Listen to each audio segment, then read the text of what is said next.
Hello दोस्तों, नमस्कार। मैं हूं सतीश शर्मा। आप देख रहे हैं एवरीनीड।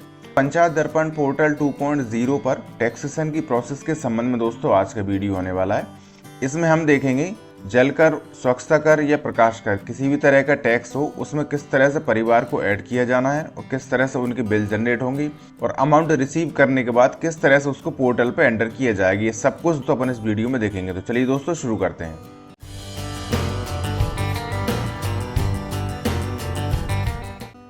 दोस्तों एमपी पंचायत दर्पण पोर्टल आपके सामने खुला हुआ है। इसका यूआरएल है mppanchayatdarpan.gov.in।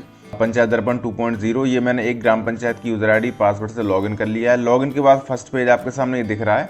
इसमें लेफ्ट साइड में देखेंगे आपको बहुत सारे मेनू दिख रहे हैं। इसी में आपको एक ऑप्शन मिलेगा टैक्स मैनेजमेंट का।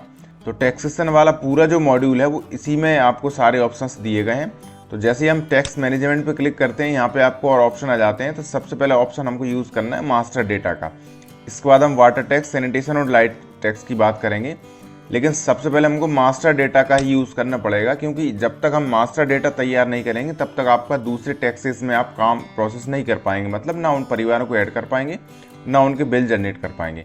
तो सबसे पहले मास्टर डेटा पर क्लिक किया। यहाँ पे आप देख सकते हैं बहुत सारे ऑप्शंस आपको दिए गए हैं। अब यहाँ पे आपको सबसे पहले परिवार रजिस्टर करना है। तो इसके लिए आपको ऑप्शन दिया गया है फैमिली रजिस्टर मैनेजमेंट। यहाँ पे जैसे आप क्लिक करते हैं रजिस्टर फैमिली, ये पहला ऑप्शन आपको मिल जाता है। यहाँ से आपको परिवार को सबसे पहले ऐड करना है। ये एक तरह से मास्टर डेटा है। किसी भी तरह के टैक्स के लिए दोस्तों आपको यहाँ पे पहले परिवार को ऐड करना ही पड़ेगा। परिवार जोड़ने के लिए सिंपल यहाँ पे जो परिवार का मुखिया है, समग्र आईडी, उनकी यहाँ पे 9 अंकों की डलेगी। इसके बाद नेक्स्ट बटन पे क्लिक करना है और यहाँ पे आप देखेंगे समग्र का जो डेटाबेस है उसके हिसाब से अपने आप पूरी जानकारी यहाँ पे भरी हुई आ गई है। कुछ कॉलम खाली है तो उनको आपको फिल करना है और उसके बाद यहाँ पे नीचे रजिस्टर बटन पे क्लिक करना है। रजिस्टर बटन पे क्लिक करने के बाद आपके सामने सक्सेस का मैसेज आ गया है। आप जो सदस्य जोड़ना चाह रहे थे, जो परिवार ऐड करना चाह रहे थे सदस्य आईडी से, वो परिवार ऐड हो गया है। इसके बाद सेकंड ऑप्शन से आपको इसको लॉक भी करना होगा। तो सेकंड ऑप्शन जैसे ही क्लिक करते हैं, जितनी भी फैमिली आपने ऐड कर रखी है बिना लॉक की, वो सब कुछ आपको यहाँ पे दिखेंगी। अभी यदि आपने कोई गलती इसमें कर दी हो तो एडिट का भी ऑप्शन आपको यहाँ पे दिया गया है, अपडेट यहाँ से कर सकते हैं। और नहीं करना तो सीधा आपको लॉक बटन पे क्लिक करना है, इसको चेकबॉक्स को टिक लगाना है और यहाँ पर लॉक वाले बटन पे फिर से आपको क्लिक कर देना है। ये आपका जो परिवार है वो सक्सेसफुली ऐड हो गया और लॉक भी यहाँ पे हो गया है। इसी में थर्ड जो ऑप्शन है वो है व्यू फैमिली रजिस्टर। तो यहाँ पे जितने भी परिवारों को आपने यहाँ पर रजिस्टर करने के बाद लॉक किया है वो सारा रजिस्टर आपको यहाँ पे दिख जाता है। मतलब सभी परिवार आपको यहाँ पे दिख जाएंगे। इसके बाद सेकंड जो ऑप्शन है दोस्तों वो एजेंसी का। यदि किसी आपको संस्था को ऐड करना हो तो संस्था को ऐड करने के लिए सिंपल एजेंसी रजिस्ट्रेशन पे क्लिक करना है। यहाँ पे आप देखेंगे एक फॉर्म खुल जाता है। इसमें आपको संस्था के संबंध में जानकारी भरना है। उसके बाद इसको सेव करना है। सेव करने के बाद इसको लॉक भी करना होगा। मतलब इसकी प्रक्रिया भी फैमिली रजिस्टर जैसी है। उसको पहले एजेंसी को रजिस्टर किया, उसके बाद उसको लॉक कर दिया और यहाँ से आप उसकी लिस्ट देख सकते हैं जितनी भी संस्थाएं आपने ऐड की हैं। इसका जो थर्ड ऑप्शन है वो है दोस्तों टैक्स मैनेजमेंट का। यहाँ पे आप देखेंगे ग्राम पंचायत ठहराव प्रस्ताव डिटेल, मतलब ठहराव प्रस्ताव की जानकारी भी आपको इस ऑप्शन से यहाँ पे दर्ज करना होगा। मतलब जिस तरह के टैक्स के लिए आप आगे प्रोसेस करने जा रहे हैं तो वहाँ पे उसके ठहराव प्रस्ताव की जानकारी हर महीने यहाँ से आपको उसको अपडेट करना होता है। कि जैसे ही हमने इस पर क्लिक किया, यदि परिवार का किसी भी महीने का हमको बिल जनरेट करना है तो ये कंपलसरी है कि उस महीने का यहाँ पे ठहराव प्रस्ताव की जानकारी अपडेटेड होना चाहिए। अभी जैसे मेरी नवंबर तक की अपडेट भी नहीं, अक्टूबर तक की है शायद। तो मैं पहले आपको मैसेज क्या आता है उसमें वो समझा देता हूँ। इसलिए मैं सबसे पहले दिसंबर सेट करता हूँ, क्योंकि मुझे दिसंबर का ही जो है बिल जनरेट करने की प्रोसेस करना है। तो जैसे हमने दिसंबर 2025 सेट किया, उसके बाद तीनों तरह के टैक्सेस आपको आ रहे हैं। मैं अभी फिलहाल वाटर टैक्स की प्रोसेस यहाँ पर करके आपको बता रहा हूँ। वाटर टैक्स सेलेक्ट किया, उसके बाद कनेक्शन का प्रकार, अभी घरेलू कनेक्शन की हम बात कर रहे हैं, तो घरेलू कनेक्शन यहाँ पर सिलेक्ट कर लिया। इसके बाद जब आप सर्च पे क्लिक करेंगे तो यहाँ पे आप देख सकते हैं जैसे ही सर्च पे क्लिक किया 2 ऑप्शन आपके सामने आ जाते हैं। जैसे पूर्व से आपने जो राशि फीड कर रखी है, हर महीने कितने रुपए का बिल जनरेट करना है, यदि वही राशि इस महीने भी कंटिन्यू रखना है तो आपको यहाँ पे क्लिक करना है। और यदि पिछली राशि आपने डाली होगी, अमाउंट जो आप फीड किया होगा ठहराव प्रस्ताव में, उसके अलावा अभी वर्तमान के जो महीना आपने यहाँ पे सिलेक्ट किया उसमें यदि कोई बदलाव हो गया हो तो आप यहाँ से नई रेट उसकी डाल सकते हैं। तो अभी फिलहाल मुझे पुरानी रेट कंटिन्यू रखना है। तो जैसे ही हमने चेकबॉक्स पे रेडियो बटन पर क्लिक किया तो यहाँ पे आपके सामने मैसेज आ जाएगा कि अभी आपने अक्टूबर 2025 तक की ही जानकारी अपडेट की है। मतलब अक्टूबर के बाद आप सीधा दिसंबर की करने जा रहे हैं तो नहीं होगी। अभी यहाँ पे आपको मैसेज आ गया, इसका मतलब इस महीने तक की अपडेटेड है। उसके बाद अभी तक की अपडेट करके लाना पड़ेगा आपको, तब आपके दिसंबर के बिल जनरेट होंगे। मतलब अभी नवंबर 2025 का माह जो है वो छूटा हुआ है, तो इसको भी हम कर लेते हैं। इसको ओके कर लीजिए। अब यहाँ पे हम नवंबर का सिलेक्ट कर लेते हैं, अक्टूबर 2025 तक अपडेटेड है। नवंबर 2025 सिलेक्ट किया, वाटर टैक्स, घरेलू कनेक्शन, सर्च पे क्लिक करेंगे, पहला ऑप्शन सिलेक्ट करेंगे। यहाँ पे आपको देख सकते हैं जैसे टिक करते हैं तो यहाँ पे आपको डिटेल आ जाती है। 50 रुपये की रेट ऑलरेडी इस पोर्टल पे पिछले महीनों में हमने डाल रखी है, तो हम इसी को कंटिन्यू करना चाह रहे हैं। तो यहाँ पे हमने सेव बटन पे क्लिक करना है। ये सक्सेस हो गया।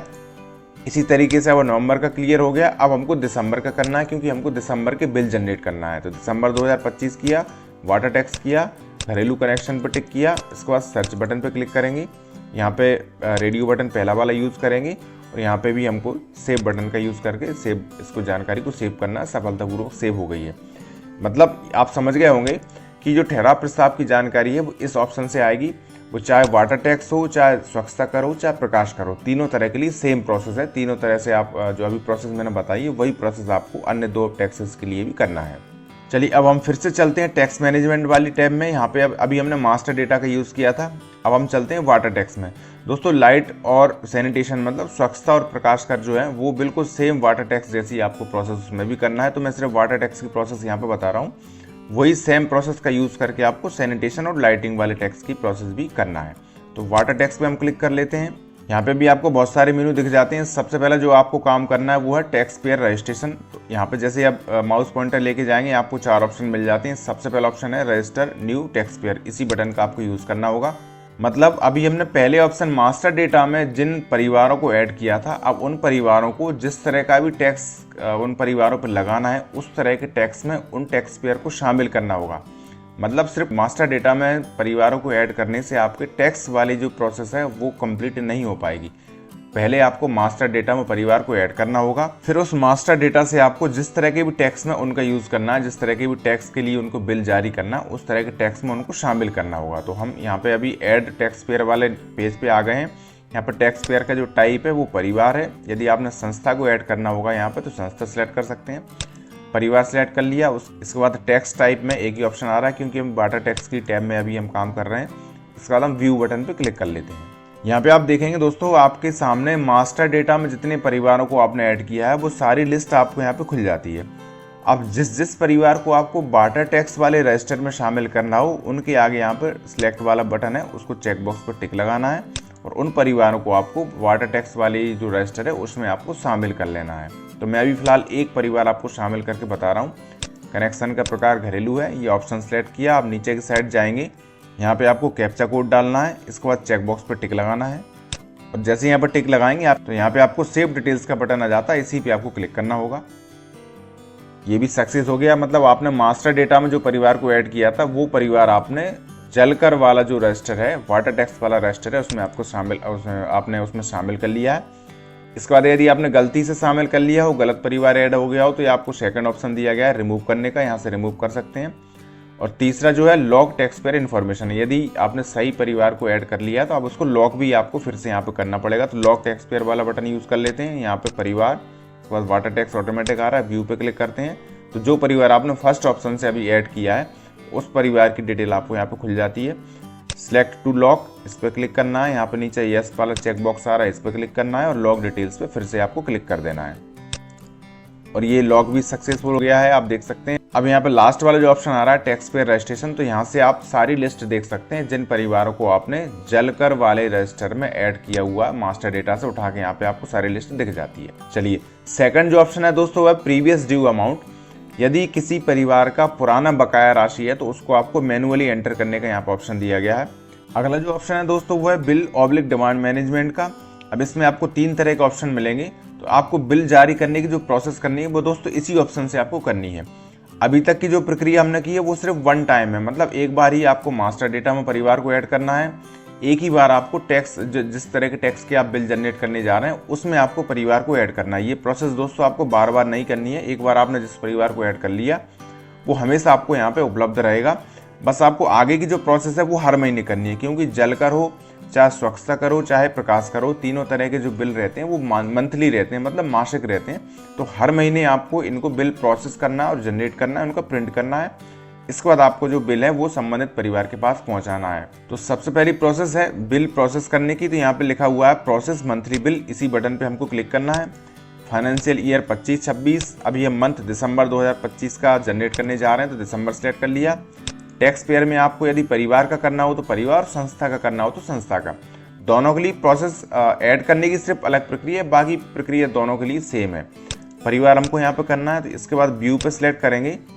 यहाँ पे कुछ आपको जानकारी भी दी गई है, कौन से मंथ का आप ये बिल प्रोसेस करने जा रहे हैं, कितने कुल लॉक किए गए उपभोक्ता हैं। और इसके बाद नीचे प्रोसेस बिल वाला बटन है, यहाँ पे आपको क्लिक करके आपके जो बिल है वो प्रोसेस करना है, ओके करना है। ये आपके बिल प्रोसेस हो गए हैं, इसको ओके कर दीजिए। अब इसी में सेकंड वाला जो ऑप्शन है जनरेट मंथली बिल, अब यहाँ से आपको मंथली बिल जो है जनरेट करना है। मतलब पहले ऑप्शन से प्रोसेस होते हैं वो, उसके बाद ही आप उनको जनरेट कर पाते हैं। तो generate monthly bill pay click कर लेते हैं। फाइनेंशियल ईयर, इसके बाद मंथ, टैक्स टाइप ऑटोमेटिक आ रहा है, टैक्स का प्रकार परिवार। इसके बाद यदि आप मेंबर वाइज जनरेट करना चाह रहे हैं तो मेंबर समग्र की जो मेंबर आईडी है वो 9 अंकों की, वो आप डाल के भी व्यू कर सकते हैं। और नहीं तो आप सीधा व्यू बटन पे भी आप क्लिक करेंगे। जैसे आप व्यू बटन पे क्लिक करेंगे आप यहाँ पे देखेंगे टैक्स पेयर रजिस्टर में जितने परिवारों को आपने ऐड किया है, जितने परिवारों को शामिल किया है, वो सारी फैमिली आपको यहाँ पे नीचे दिख जाएंगी। यहाँ पे आप ऑप्शन भी समझ लीजिए। पहला तो ऑप्शन आ रहा है महीने का, कौन से महीने का आप बिल जनरेट करने जा रहे हैं। इसके बाद कंज्यूमर परिवार उपभोक्ता की जानकारी है। उसके बाद बिल का अमाउंट है। ये दोस्तों बिल का अमाउंट ऑटोमेटिक आया है क्योंकि हमने मास्टर डेटा में 50 रुपये के ही उसको कंटिन्यू अमाउंट किया है। वहाँ पे यदि हम अमाउंट चेंज कर देंगे तो यहाँ पे बिल का अमाउंट ऑटोमेटिक चेंज हो जाएगा। प्रीवियस ड्यू हमने कुछ एंटर किया नहीं। इसके बाद सरचार्ज है, रिबेट है, यदि किसी उपभोक्ता को कोई छूट देना हो तो वो आप अमाउंट यहाँ पे डाल सकते हैं। इसके बाद जो है टोटल पेएबल अमाउंट आ रहा है। इसके बाद बिल डेट, जिस डेट को आप बिल जारी करने जा रहे हैं वो डेट ऑटोमेटिक यहाँ पे आएगी। इसके बाद इसमें 10 दिन का समय दिया जाता है ऑटोमेटिक यहाँ पे। तो पेमेंट ड्यू डेट जो है वो 23 जनवरी तक का है। यदि हम आज बिल जनरेट करते हैं तो 10 दिन बाद 10 दिन का समय बिल जमा करने का उपभोक्ता के पास 23 जनवरी तक का। यदि ड्यू डेट तक बिल उपभोक्ता का जमा नहीं होता है तो फिर उसमें कुछ पेनल्टी भी लग जाती है, कुछ और सरचार्ज एक्स्ट्रा जुड़ जाता है। अब जिनके आपको बिल जारी करना है उन पे यहाँ पे आपको लास्ट में देखिए चेक बॉक्स दिया गया, इन पे आपको टिक लगाना है। तो वैसे तो सभी को पूरे मंथली हर महीने की प्रोसेस हमको ये करना है और सभी परिवारों को बिल जनरेट करना है। अभी मैं सिर्फ एक परिवार का आपको बिल जनरेट करके बता रहा हूँ। तो मैंने पहला ही परिवार जो है उस पर मैंने टिक कर दिया। नीचे एक साइड स्क्रॉल करेंगे, यहाँ पे आपको सेव बिल डिटेल्स का एक बटन दिया गया है। इस बटन पे दोस्तों आपको क्लिक करना है। यहाँ पे देख सकते हैं बिल डिटेल सेव सक्सेसफुली, मतलब अभी इसमें हमने जनरेट मंथली बिल का बटन यूज किया था। तो इस बटन से हमने मंथली बिल जो है वो एक परिवार का जनरेट कर लिया है। अब इसको देखने के लिए, प्रिंट करने के लिए नीचे इसमें थर्ड वाला ऑप्शन दिया गया है व्यू ऑब्लिक प्रिंट बिल। इस बटन पर जब आप क्लिक करेंगे तो जितने परिवारों के आपने बिल जनरेट यहाँ से किए हैं वो सारे परिवारों के आपको यहाँ पे व्यू करने के लिए ऑप्शन आ जाता है, देखने के लिए ऑप्शन आ जाता है। ऑप्शन सेलेक्ट करने के बाद जैसे हम व्यू पे क्लिक करेंगे आप देख सकते हैं एक परिवार आपको यहाँ पे दिख रहा है, क्योंकि हमने सिर्फ एक परिवार का भी बिल जनरेट किया है। यदि ज्यादा परिवारों को बिल जनरेट करते तो सारी लिस्ट आपको यहाँ पे दिख जाती। अब इनको एक एक करके प्रिंट करने के लिए आपको देखिए यहाँ पे प्रिंटर का बटन दिया गया है। आप चाहें तो एक एक करके प्रिंट कर सकते हैं। और यदि एक साथ आपने बिल जनरेट किए हैं तो यहाँ पे आपको एक साथ बिल प्रिंट करने का भी यहाँ पे प्रिंट ऑल वाला बटन भी दिया गया है। दोनों का आप, दोनों में से किसी का भी आप यूज कर सकते हैं। जैसे हम प्रिंटर का बटन यूज करेंगे ऑटोमेटिक दोस्तों नई टैब ओपन हो जाती है। इसमें आपको पीडीएफ में आपका जो बिल है वो जनरेट हो जाता है। आप इसको प्रिंट कर सकते हैं या पीडीएफ में इसको डाउनलोड भी कर सकते हैं।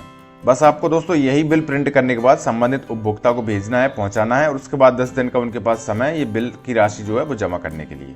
अब दोस्तों बिल जारी होने के बाद जब बिल का अमाउंट रिसीव हो जाता है, मतलब बिल की जो राशि है वो प्राप्त हो जाती है, तो उसके बाद इस पोर्टल पर उसकी भी दोस्तों एंट्री करना होता है। तो उसके लिए भी यहाँ पे ऑप्शन दिया गया है बिल पेमेंट मैनेजमेंट। यहाँ पे आप देखेंगे एंटर बिल पेमेंट मैनेजमेंट। तो जैसे ही हम यहाँ पे क्लिक करते हैं यहाँ पे आपको वही फाइनेंशियल ईयर मंथ दिसंबर की हम बात कर रहे हैं चूंकि। इसके बाद हम व्यू बटन पे क्लिक करेंगे तो यहाँ पे जितने भी आपने बिल जनरेट किए हैं पिछले ऑप्शन से, मतलब यहाँ से जनरेट मंथली बिल, जितने भी बिल जारी किए हैं जिन परिवारों के, उनकी लिस्ट आपको यहाँ पे दिख जाएगी। अब जिन परिवारों का, जिन उपभोक्ताओं के आपके पास राशि प्राप्त हो गई है वो चाहे किसी भी माध्यम से हो, वो राशि की एंट्री दोस्तों आपको यहाँ पे करना होगा। तो यहाँ पे आपको लास्ट में देखिए बटन दिया गया है प्रोसेस वाला, इसी बटन पे आपको यहाँ पे क्लिक करना है। इसके बाद ये पेज खुल जाता है। इस पेज में कुछ जानकारी आपको दी गई है। नीचे स्क्रॉल करेंगे तो यहाँ पे आपको पेमेंट डेट, जिस डेट को आप ये प्रोसेस कर रहे हैं वो डेट यहाँ पे ऑटोमेटिक आ जाएगी, मोबाइल नंबर आ जाएगा, यहाँ पे बिल का अमाउंट जो है वो भी आ जाएगा। अगला ऑप्शन है पेमेंट मोड का। तो यहाँ पे आपको 4 तरह के ऑप्शन मिल रहे हैं। उपभोक्ता ने जिस तरह से पेमेंट ये किया है, जैसे ऑनलाइन पेमेंट किया तो ई पेमेंट का ऑप्शन यूज कर सकते हैं, नहीं तो कैश का भी ऑप्शन यहाँ पे नीचे दिया गया है। तो मैं ई पेमेंट कर देता हूँ। इसके बाद इसका रेफरेंस नंबर भी दोस्तों आपको यहाँ पे डालना पड़ेगा। रेफरेंस नंबर में ऑनलाइन पेमेंट करते समय जो भी रेफरेंस नंबर जनरेट हुआ वो आप यहाँ पे एंटर कर दीजिए, या आपने कोई रजिस्टर इस तरह का कोई मेंटेन किया हो उसमें जो भी रेफरेंस नंबर आ रहा हो सीरियलिटी से वो आप नंबर यहाँ पे डाल दीजिए। इसके बाद रिमार्क का कॉलम भी आपको फिल करना होगा और लास्ट में आपको कैप्चा कोड डाल के सेव बटन पे क्लिक करना है। ये भी सक्सेस हो गया, जो आपने पेमेंट डिटेल फिल की है वो सक्सेसफुल हो गई, इसको ओके कर दीजिए।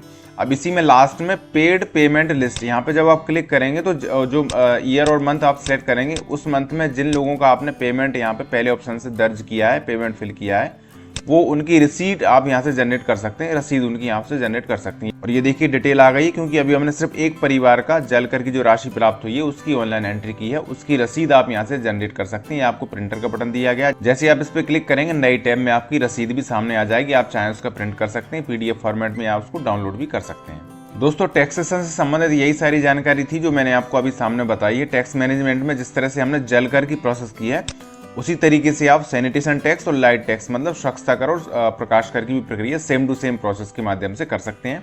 आशा करता हूं जानकारी आपको समझ में आ गई होगी। यदि वीडियो अच्छा लगा हो तो लाइक कर दीजिए, अपने अन्य साथियों के साथ शेयर कर दीजिए, और नए साथी वीडियो को देख रहे हैं उनसे निवेदन है कृपया चैनल को भी आप सब्सक्राइब करके रखें। बहुत बहुत धन्यवाद।